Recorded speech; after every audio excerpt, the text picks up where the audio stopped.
মামা খিলগাঁও যাবা? যাবো। ভাড়া কত? 100 টাকা। আচ্ছা আমি তোমাকে 200 টাকা দিচ্ছি, চলো। তোর টাকা অনেক গরম তাই না? তুই 100 টাকা ভাড়া 200 টাকা দিয়ে যাচ্ছিস। আমার টাকা আছে তাই গরম দেখাচ্ছি, তোর কোনো সমস্যা? শোন, তোর এই টাকার গরমের জন্য একদিন তোকে ছেড়ে চলে গেছিলাম। তোর টাকার গরম এখনো কমেনি। আমার টাকা গরম ছিল, আছে এবং ভবিষ্যতেও থাকবে। আচ্ছা আজকে দেখবো আমি তোর কত টাকা গরম। মামা আমি তোমাকে 500 টাকা দেবো, চলো। হো, তুই আমার টাকা গরম দেখতে চাস? মামা আমি তোমাকে 1000 টাকা দিব।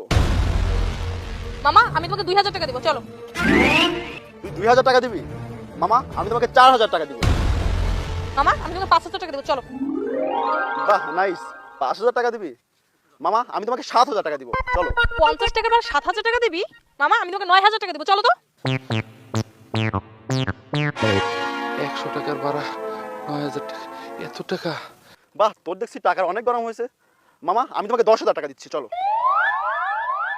মামা নাও, আমি তোমাকে 10000 টাকা দিলাম। মামা নাও। হ্যাঁ যাবোই না। যা, যাবোই।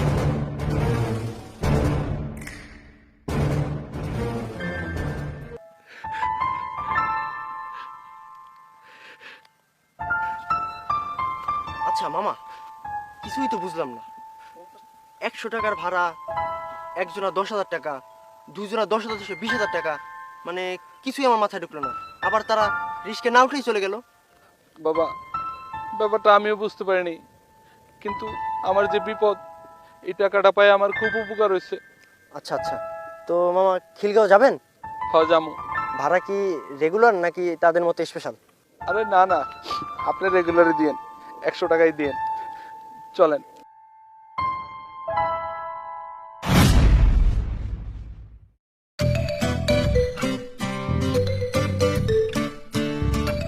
এক্সকিউজ মি ভাইয়া, একটা কথা বলতাম। হ্যাঁ বলুন।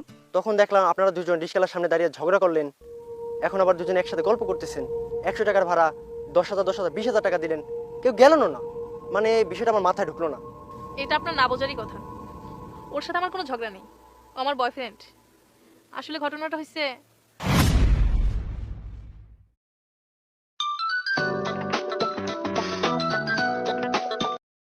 হ্যালো।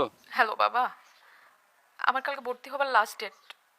20,000 টাকা লাগবে বাবা। 20,000 টাকা?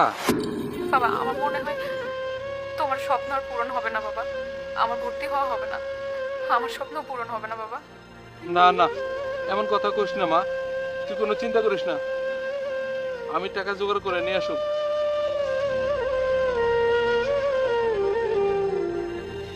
20,000 টাকা এখন আমি কই পামু? এত টাকা জোগাড় করতে না পারলে আমার মায়ের মনে